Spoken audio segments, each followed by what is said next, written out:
नमस्कार, आपके साथ मैं हूं सुखवीर। आप देख रहे हैं आपका अपना चैनल भिवानी हलचल। भिवानी हलचल परिवार की ओर से आप सभी को श्री कृष्ण जन्माष्टमी की हार्दिक शुभकामनाएं। भगवान श्री कृष्ण की अनुकंपा आप सभी पर इसी प्रकार से बनी रहे। सबसे पहले एक नजर आज की न्यूज हेडलाइंस। जन्माष्टमी पर्व पर देर रात्रि तक हुए सांस्कृतिक कार्यक्रम। श्री कृष्ण का जन्म विकार और कुरीतियों को करता है खत्म, कहा बीके बहन रजनी ने।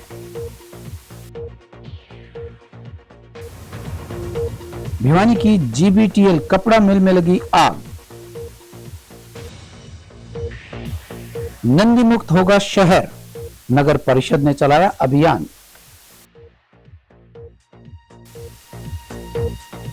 विधायक ने कार्यकर्ताओं के साथ पूर्व प्रधानमंत्री वाजपेयी की पुण्यतिथि पर किया नमन। अगले 3 दिनों तक तेज हवा के साथ बारिश की संभावना। अब खबरें विस्तार से। छोटी काशी भिवानी के विभिन्न मंदिरों में श्री कृष्ण जन्माष्टमी पर भजन कीर्तन व रासलीला इत्यादि कार्यक्रमों का आयोजन किया गया। मंदिरों की सजावट श्रद्धालुओं के लिए आकर्षण का केंद्र बनी। जोगीवाला शिव मंदिर के महंत वेदनाथ महाराज ने कहा कि जब पृथ्वी पर पाप बढ़ता है तो भगवान किसी न किसी रूप में अवतार लेकर पापों का नाश करते हैं। बाबा जहरगिरी आश्रम के श्री महंत डॉक्टर अशोक गिरी महाराज ने बताया कि रात्रि 12 बजे भगवान श्री कृष्ण का जन्मोत्सव महाआरती व सांस्कृतिक कार्यक्रमों के साथ झांकियां निकालकर मनाया गया। जन्माष्टमी पर्व को लेकर छोटी काशी भिवानी में धार्मिक उल्लास का वातावरण देखने को मिल रहा है। नगर के प्रमुख मंदिरों को आकर्षक रूप से सजाया गया और श्रद्धालुओं में भगवान श्री कृष्ण के जन्मोत्सव को लेकर गहरी आस्था और उत्साह देखने को मिला। रात्रि 12 बजे भगवान श्री कृष्ण के जन्मोत्सव के साथ महाआरती, सांस्कृतिक कार्यक्रम और झांकियों की धूम रही। छोटी काशी के जोगीवाला शिव मंदिर, सिद्धपीठ बाबा जहरगिरी आश्रम, संतोषी माता मंदिर स्थित श्याम दरबार, कृष्ण प्रणामी मंदिर और दिनोद गेट स्थित श्याम मंदिर सहित अनेक धार्मिक स्थलों पर भक्ति भाव से भरे कार्यक्रमों का आयोजन हुआ। मंदिरों में भजन कीर्तन, रासलीला, सांस्कृतिक प्रस्तुतियां और श्री कृष्ण की लीलाओं का मंचन किया गया। सिद्धपीठ बाबा जहरगिरी मंदिर आश्रम से अंतर्राष्ट्रीय श्री डॉक्टर अशोक गिरी महाराज ने बताया कि हर वर्ष की भांति इस बार भी आश्रम परिसर में भव्य आयोजन हो रहे हैं। उन्होंने कहा कि जब जब धर्म की हानि होती है तब तब धर्म की रक्षा के लिए किसी न किसी को संकल्प लेना चाहिए। भगवान श्री कृष्ण ने 16 कलाओं से परिपूर्ण होकर अवतार लिया और लोक कल्याण का कार्य किया। भजे वज कमंडनम समस्त पाप खंडनम शव भक्ति चिंतनंजनम सदैव नंद नंदनम सदैव नंद नंदनम श्री कृष्णम वंदे जगत गुरु। आप सभी को कृष्ण जन्माष्टमी महोत्सव की बहुत बहुत शुभकामनाएं। आज पूरे विश्व भर में यानी पूरे यूनिवर्स में कृष्णचंद्र भगवान का जन्म उत्सव बड़े धूमधाम से मनाया जा रहा है। भगवान श्री कृष्ण एक पूर्ण अवतार थे, 16 कला पूर्ण अवतार, यानी कि भगवान कृष्ण के चरित्र से हमें ये हर चीज़ सीखने को मिलती है कि उन्होंने कब और जन्म किस परिस्थिति में लिया है। हम किसी भी परिस्थिति में जन्मे हों अगर हम योद्धा बन सकते हैं। हमें घर का भी त्याग करना पड़ता है फिर भी हम एक अच्छे योद्धा बन सकते हैं। हम घर में रहकर भी योगेश्वर बन सकते हैं, वो दिखाया योगियों के लिए, गृहस्थियों के लिए और संसारियों के लिए। ऋतिक जो विद्यावान है, ज्ञानवान है, गतिशूल है, यानी कि 16 कला परिपूर्ण अवतार भगवान श्री कृष्ण ने एक ही अवतार में दिखा दिया। अगर उनका हम निरूपण करें। महंत वेदनाथ महाराज ने कहा कि जन्माष्टमी का पर्व परंपरा का प्रतीक है। उन्होंने कहा कि भगवान श्री कृष्ण का जन्म कारागार में हुआ और उनकी प्रत्येक लीला मानव को कल्याण और धर्म की राह दिखाती है। इसी वजह से आज भी श्रद्धालु संयम और नियम पूर्वक भगवान का जन्मोत्सव मनाते हैं। शहर के छोटे बड़े मंदिरों में भव्य तैयारियां की गई, कई स्थानों पर कृष्ण झांकियां सजाई गई तो कहीं रासलीला का मंचन हुआ। जन्माष्टमी वैसे तो भगवान श्री कृष्ण का जन्मोत्सव का रूप में मनाया जाता है। भगवान श्री प्राकट्य दिवस है, किसी उधर से पैदा नहीं होते। भगवान अवतार दिया तो जेल के अंदर ही। जब अब कहते हैं कि जब भी धर्म की हानि होती है और पाप कम ज़्यादा फैल जाता है तो पृथ्वी पर मुक्ति करने के लिए और दुस्संहार करने के लिए भगवान अवतार लेते हैं। तो जन्माष्टमी के दिन भगवान श्री कृष्ण ने अवतार लिया। भगवान आदि अनादि विष्णु भगवान के स्वरूप है ये राम कृष्ण। तो भगवान श्री कृष्ण जन्माष्टमी के अंदर अवतार लिया तो जो पूरे विश्व के अंदर ये मनाई जाती है। जो जन्माष्टमी का है उसके अंदर पूर्ण रूप से हर आदमी हर उसका वर धारण करके, क्योंकि हम नियम संयम जब तक धारणा नहीं करते हैं, जैसा संकल्प लेते हैं वैसी ही उत्पत्ति होती है। हम संकल्प करेंगे कि भाई भगवान का हमें आराधना करनी है, मन चित्त शुद्धि करनी है, उसके साथ उपवास करके उसका भगवान को रात को 12 बजे भगवान का प्राकट्य दिवस के रूप में जिस मना करके फिर उसका चरणामत लेकर के उसका आराधना करते हैं। तो पूरे मंदिर में, और वैसे तो पूरे हर मंदिर में हर जन जन के अंदर व्याप्त है, हर खुशी का माहौल है।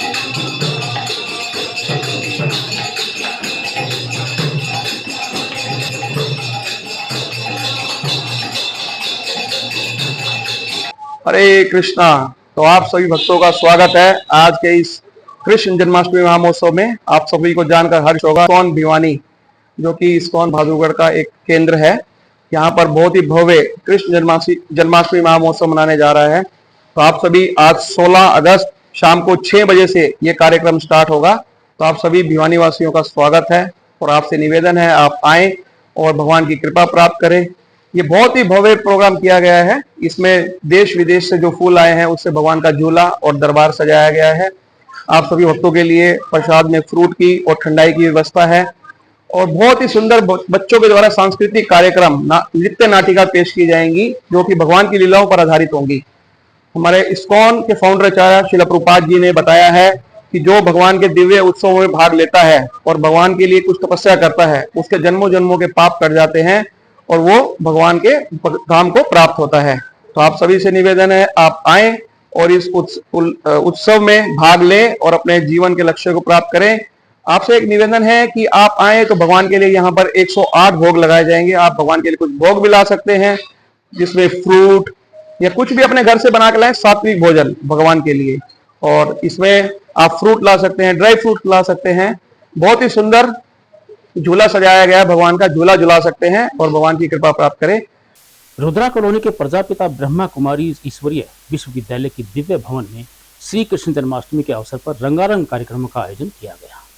भगवान श्री कृष्ण के जन्मोत्सव के आध्यात्मिक रहस्य को स्पष्ट करते हुए बीके रजनी दीदी ने बताया कि भगवान श्री कृष्ण का जन्म रात्रि में आपदाओं के समय होना इस बात का प्रतीक है कि जब समाज में चारों तरफ विकारों और कुरीतियों का बोलबाला होता है तो उस समय भगवान स्वयं जन्म लेकर उन आपदाओं को दूर करते हैं। प्रजापिता ब्रह्म कुमारी ईश्वरीय विश्वविद्यालय दिव्य भवन रुद्रा कॉलोनी में आयोजित जन्माष्टमी के आध्यात्मिक रहस्य को स्पष्ट करते हुए बीके बहन रजनी दीदी ने कहा कि हमें न केवल कृष्ण जन्माष्टमी मनानी है बल्कि श्री कृष्ण के समान परमात्मा ज्ञान के माखन को खाकर सर्व विकारों को त्याग पवित्रता की राखी बांधकर सर्व आत्माओं को परमपिता परमात्मा के संतान आत्मा आत्मा भाई भाई समझते हुए संस्कार मिलन की रास करते हुए श्री कृष्ण के समान बनना है। उनके गुणों और चरित्रों को अपने जीवन में अपनाना है। हमारा भी हर कर्म ऐसा हो जो यादगार बने।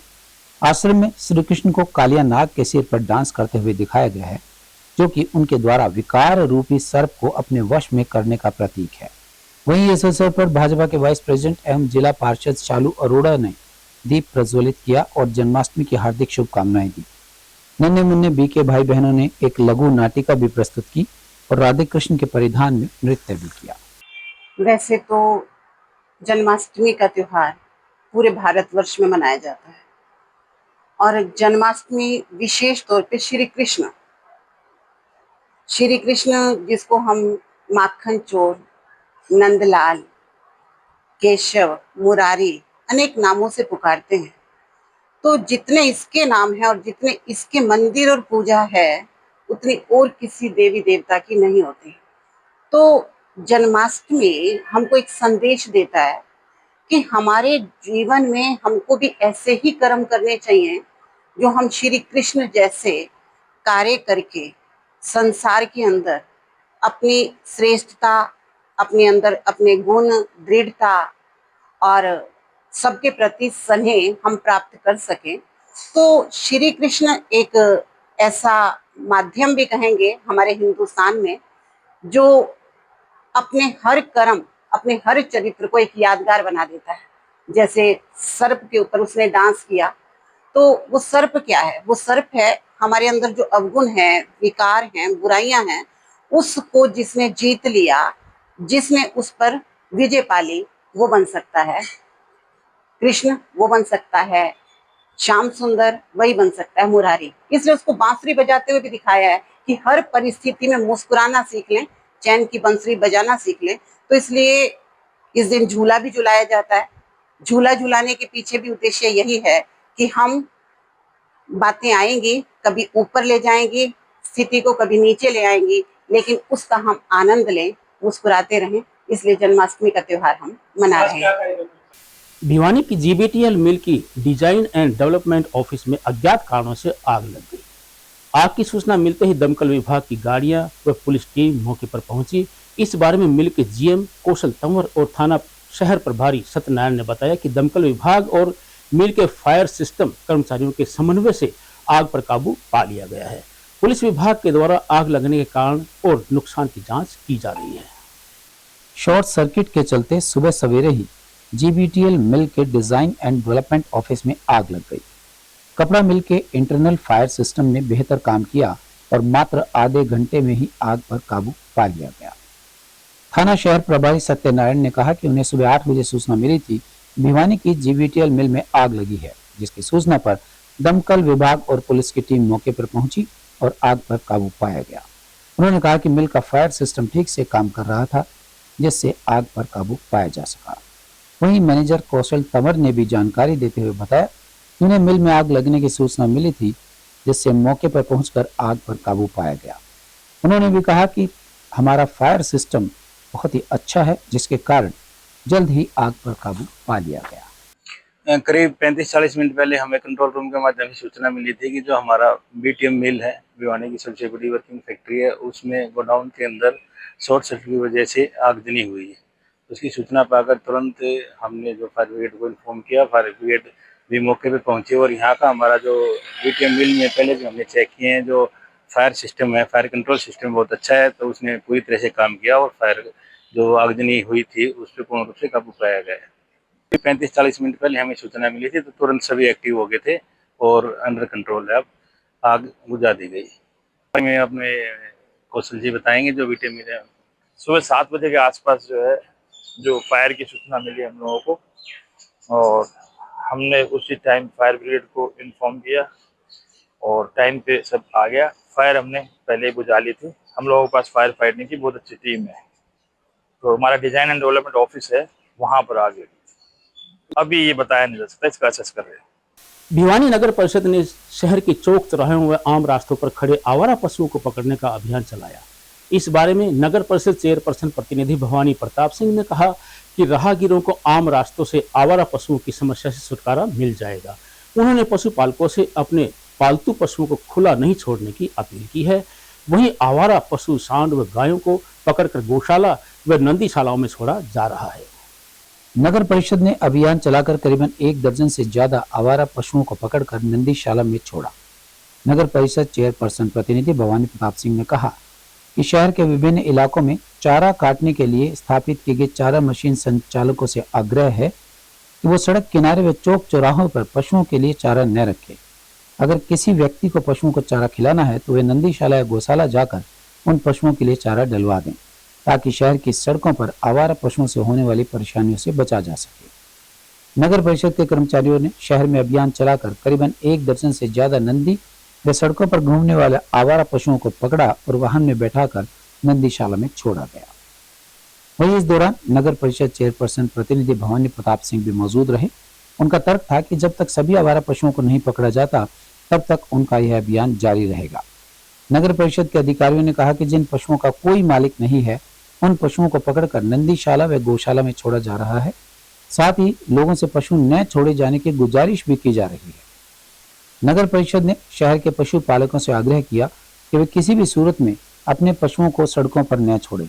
इससे अनेक बार दुर्घटनाएं हो चुकी है, वाहनों के आवागमन में संकट पैदा होता है। उन्होंने चेतावनी दी कि अगर किसी पशु पालक ने पशुओं को छोड़ा तो नगर परिषद उन पशुओं को ले जाएगी और बाद में उन पर भारी भरकम जुर्माना किया जाएगा। बेसहारा पशु हमारे शहर की सड़कों पर घूम रहे हैं। इसमें बेसहारा तो नहीं कह सकते, ये पालतू गायें हैं जो घरों में बनती हैं और लोग इनका दूध निकाल करके और इनको खोल देते हैं ताकि चारा चर के आए, फिर शाम को सुबह इनका दूध निकालने के समय इनको पकड़ लेते हैं, दूध निकाल के फिर छोड़ देते हैं। इस प्रकार के जो ये गलत कार्य लोग भी कर रहे हैं, मैं उनसे भी एक आग्रह करना चाहूँगा कि जो गाय हैं, गाय को हम माँ का दर्जा देते हैं, सबको इनकी सेवा करनी चाहिए। घर पे आपको बांधते हो, दूध चाहिए तो इनकी सेवा करो, खुले में ना छोड़ो। ये खुले में घूमती हैं तो शहर के अंदर गंदगी भी बनती है, ये कचरा खाती हैं, कचरे से विषाक्त दूध होता है, उसी का सेवन आप लोग करते हो तो ये चीजें भी गलत होती हैं। तो मैं आपसे निवेदन करना चाहूंगा कि भाई आप गाय को बांध के रखें, खुले में ना छोड़े। खुली हुई गाय घूमती है, गोबर करती है, गंदगी तो शहर में करती है, साथ साथ में बड़े बड़े हादसों का भी कारण बनती है। और पीछे हमने देखा था कि कुत्तों ने भी गाय को काफी नुकसान पहुंचाया था। इस प्रकार के पाप के भागीदार भी ऐसे लोग बन रहे हैं। और जो नंदी शहर के अंदर घूम रहे हैं, इनको कई जगह हमने देखा है कि भी बछड़ा हो गया, हम सड़क पे खोल देते हैं और थोड़े दिन बाद वो बड़ा हो जाता है तो नंदी या सांड के रूप में शहर में घूमता है तो सड़कों पे हादसे भी हमने कई बार देखे भी हैं और कई हादसों के अंदर जान भी गई हैं। तो इनको पकड़ करके नंदीशाला में, गौशाला में भिजवाने का काम नगर परिषद द्वारा हमारा चल रहा है। आज भी करीबन 15 से ज्यादा संख्या में नंदी और गाय को पकड़ा गया है। और ऐसी गायें जो घरेलू पालतू गायें हैं, उन गायों को पकड़ करके हम गौशाला में भेज रहे हैं। और अगर कोई उनको छुड़वाने के लिए आता है किसी की पालतू गाय, तो उस पर निश्चित रूप से जुर्माना भी लगेगा ताकि आगे से इस प्रकार की वो गलती ना करें। भाजपा विधायक घनश्याम सर्राफ ने अपने भिवानी आवास पर पूर्व प्रधानमंत्री स्वर्गीय अटल बिहारी वाजपेयी की पुण्यतिथि पर कार्यकर्ताओं के साथ उनके चित्र पर पुष्प अर्पित कर श्रद्धांजलि दी। इस अवसर पर विधायक ने बताया कि स्वर्गीय अटल बिहारी वाजपेयी ने दूरदर्शी निर्णय लेकर एक मजबूत भारत की नींव रखी। उन्होंने कभी भी सार्वजनिक जीवन में मूल्यों और आदर्शों से समझौता नहीं किया। उनकी शिक्षाएं और आदर्श आज भी देश की जनता के लिए प्रेरणादायी बने हुए हैं। विधायक घनश्याम सर्राफ ने अपने भिवानी आवास पर पूर्व प्रधानमंत्री अटल बिहारी वाजपेयी की पुण्यतिथि पर उन्हें नमन किया। विधायक घनश्याम सर्राफ ने कहा कि पूर्व प्रधानमंत्री स्वर्गीय अटल बिहारी वाजपेयी ने देश में सुशासन की कल्पना को चरितार्थ करके दिखाया। पूर्व प्रधानमंत्री एक सफल राजनीतिज्ञ के साथ साथ उच्च कोटि के कवि भी थे। विधायक ने कहा कि स्वर्गीय वाजपेयी की सोच थी कि लाइन के अंतिम छोर पर खड़े व्यक्ति तक सरकारी योजनाओं का फायदा मिले। जो योजनाएं सरकार लागू करती है उनका पूरा प्रचार प्रसार किया जाए ताकि हर व्यक्ति को सरकारी योजनाओं के बारे में जानकारी व उनका फायदा मिल सके, तभी देश व समाज का आर्थिक रूप से विकास हो सकेगा। उन्होंने कहा कि अटल के अटल योगदान को कभी भुलाया नहीं जा सकता। आज श्रीमान अटल बिहारी वाजपेयी जी जो देश के 3 बार प्रधानमंत्री बने, उनकी पुण्यतिथि के अवसर पर कार्यकर्ता उन्हें इकट्ठे होके उनके चित्र पर पुष्प अर्पित किए हैं। और 7वां ये उनका स्मृति दिवस है, जिसको लेके कार्यकर्ताओं ने उनके जो किए हुए काम थे उनको याद किया और आगे बढ़ाने के लिए सब कार्यकर्ताओं ने एक अपील की कि वाजपेयी जी का जो चरित्र और नेतृत्व था उसको लेके हम पूरी तरह आश्वस्त थे। आज समाज के अंदर जब भी कोई बात आती है तो वाजपेयी जी का नाम अवश्य लिया जाता है, क्योंकि राजनीति के ऐसे पुरोधा व्यक्ति थे जिन्होंने सबको साथ लेकर चलने का एक संकल्प बनाया और 24 दलों की सरकार भी बनाई उन्होंने। आज 5 दल भी इकट्ठे रहना बड़ा मुश्किल काम हो जाता है और 24 दलों को संभालना एक बहुत बड़ी बात थी। हमारे भारत देश के 10वें प्रधानमंत्री जो रहे, आज उनका 7वां परिनिर्वाण दिवस था और हमारे बहुत ही परम आदरणीय भिवानी के विधायक घनश्याम जी सराफ जी की अध्यक्षता में ये श्रद्धांजलि सभा का कार्यक्रम रखा गया था। अटल बिहारी वाजपेयी जी 10 बार हमारे देश के प्रधानमंत्री रहे और वो एक महान कवि भी थे। बहुत सारी उन्होंने अपनी कविताएं भी लिखी हैं। संसद में जब वो बोलते थे, बड़े बड़े जो नेता थे वो भी हिल जाया करते थे। आज उनकी बहुत सारी ऐसी देन हैं जो कि ऊपर सरकार कार्य कर रही है। तो अटल बिहारी वाजपेयी वास्तव में एक ऐसे अटल कार्य छोड़कर पार्टी के लिए गए हैं जो कि पार्टी उनके पद चिन्हों पे चल करके अपने दिशा निर्देश को आगे बढ़ा रही है और उन्हीं ही के लक्ष्य कदमों पे चलते हुए आज के हमारे वर्तमान प्रधानमंत्री नरेंद्र जी मोदी जी उनके कार्यक्रमों पे चल रहे हैं और देश को नई गति दे रहे हैं। और 15 अगस्त अभी लाल किले पर जो झंडा फहराया गया, ये सब अटल बिहारी वाजपेयी का जो पिछला इतिहास है उनको हर बार दोहराया जाता है। तो ऐसे नेता हमारे देश के लिए बड़े महान होते हैं और देश को आगे ले जाने में उनका बड़ा योगदान होता है। आने वाले 3 दिनों में प्रदेश में तेज हवा के साथ बारिश होने की संभावना बनी हुई है। इस बारे में मौसम विभाग के वैज्ञानिक डॉक्टर देवीलाल ने बताया कि मौसम में आर्द्रता के चलते कहीं पर तेज तो कहीं पर हल्की बारिश होने का अनुमान है। उन्होंने किसानों को सलाह दी है कि वे अपनी कपास की फसलों पर बरसात के चलते चौकन्ना रहे, क्योंकि जल भराव का असर इस फसल पर ज्यादा पड़ता है। कृषि विज्ञान केंद्र के मौसम वैज्ञानिक डॉक्टर देवीलाल ने बताया कि अभी मौसम खुश्क रहेगा। हालांकि आसमान में बादलवाई छाई रही, लेकिन बारिश नहीं हुई, पर मौसम में बदलाव आया है। बदलाव की वजह से अगले 3 दिनों तक कहीं पर मध्यम तो कहीं पर तेज बारिश की संभावना है। बारिश के साथ साथ तेज हवा भी चलने का अनुमान है। उन्होंने बताया कि अभी तक जो बारिश हुई है उससे जिन इलाकों में जल भराव हुआ है वहां पर ज्यादातर कपास की फसलें प्रभावित हुई हैं, लेकिन जहां पर जल भराव नहीं है वहां पर फसलों में बारिश का ज्यादा नुकसान नहीं है। धाना में तो फायदा है, बाजरा और बाड़ी ज्वार इनमें नुकसान है और सब्जी में तो सही से नुकसान। तो ये बारिश होगी तो बाड़ी तो खत्म है समझो, बाजरे खत्म समझ के चलो। धान दाना में फायदा और सब्जी खत्म, 3-4 फसल खत्म, एक दाना छोड़ के सभी फसल खत्म। मौसम में अभी जैसे पिछले 1 वीक की बात करें तो उसमें लगातार मौसम जो शुष्क ही रहा, बारिश की संभावना बारिश की एक्टिविटी देखने को नहीं मिली। अब जो है मौसम में बदलाव आने की संभावना लग रही है। आज से अगले 3 दिन के दौरान जो है वो मध्यम से हेवी रेनफॉल यानी मध्यम से भारी वर्षा जो होने की संभावना नज़र आ रही है। इस दौरान जो थोड़ी हवा भी चल सकती है। कल के बाद जो 2 दिन आंधी तूफान की भी है, हवा बारिश के साथ तेज़ हवा की भी संभावना नज़र आ रही है। और अधिकतम और न्यूनतम तापमान की बात करें तो अधिकतम तापमान जो है वो 31 से 33 डिग्री सेल्सियस के बीच है और न्यूनतम तापमान जो है वो 27 से 28 डिग्री सेल्सियस के बीच बना हुआ है। अभी आने वाले समय में अच्छी बारिश की संभावना जो है वो नज़र आ रही है। तो क्योंकि वैसे अब की बार अगर मानसून की एक्टिविटी देखी जाए, अच्छी बरसात भिवानी ज़िले में देखने को मिली है, लगातार बरसात हुई है। इस वजह से सभी फसलों को फ़ायदा हुआ है अब तक तो। और कुछ जगह जो है वो ज़्यादा बारिश से जल भराव जैसी स्थिति भी हुई है। तो उस जल भराव जैसी स्थिति में जहाँ कपास की फसल है वहाँ कई जगह ये समस्या देखने को मिली है। तो जैसे राइस है, जहाँ धान लगा रखा है किसान भाइयों ने, उनको ज़्यादा दिक्कत नहीं है। जिन्होंने कपास लगा रखी है या बाजरा है, कहीं जो चिकनी मिट्टी है, कई जगह जो है वैसी समस्या है जहाँ जल भराव हो जाता है। तो उन किसान भाइयों के लिए विशेष हिदायत है, अगर ज़्यादा बरसात होती है तो जल निकासी का उचित। और अब चलते चलते भगवान श्री कृष्ण को प्रेम कूटनीतिज्ञ, पथ प्रदर्शक, दुख हर्ता का प्रतीक माना जाता है, जो 16 कला संपूर्ण थे। कृष्ण एक संस्कृत शब्द है जो काला, अंधेरा या गहरा नीला का समानार्थी है। अंधकार शब्द से इसका संबंध ढलते चंद्रमा के समय को कृष्ण पक्ष कहे जाने में भी स्पष्ट झलकता है। इस नाम का अनुवाद कहीं कहीं अति आकर्षण के रूप में भी किया गया है। श्रीमद् भागवत पुराण के अनुसार कृष्ण जब बाल्यावस्था में थे तब नंद बाबा के घर आचार्य गर्गाचार्य द्वारा उनका नामकरण संस्कार हुआ था। वासुदेव का पुत्र होने के कारण उनको वासुदेव कहा जाता है।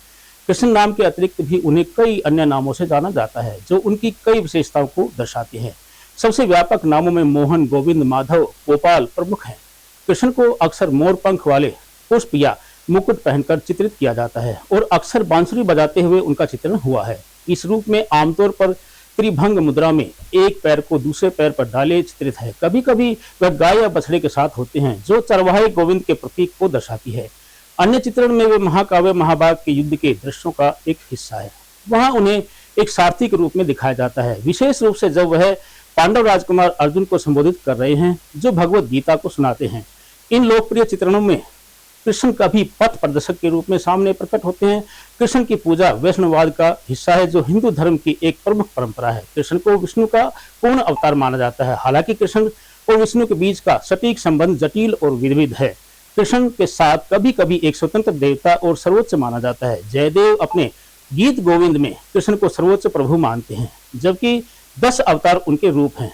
स्वामीनारायण संप्रदाय के संस्थापक स्वामीनारायण के भगवान के रूप में कृष्ण की भी पूजा की। बृहद कृष्णवाद वैष्णववाद में वैशुलिक काल के व्यासदेव और वैदिक काल के कृष्ण और गोपाल को प्रमुख मानते हैं। और अंत में फिर से एक नजर आज की न्यूज हेडलाइंस। जन्माष्टमी पर्व पर देर रात्रि तक हुए सांस्कृतिक कार्यक्रम। श्री कृष्ण का जन्म विकार और कुरीतियों को करता है खत्म, कहा बीके बहन रजनी ने। भिवानी की जीबीटीएल कपड़ा मिल में लगी आग। नंदी मुक्त होगा शहर, नगर परिषद ने चलाया अभियान।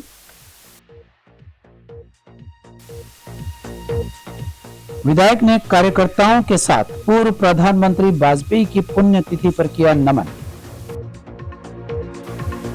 अगले 3 दिनों तक तेज हवा के साथ बारिश की संभावना। अब मुझे दीजिए इजाजत। देखते रहिए आपका अपना चैनल भिवानी हलचल।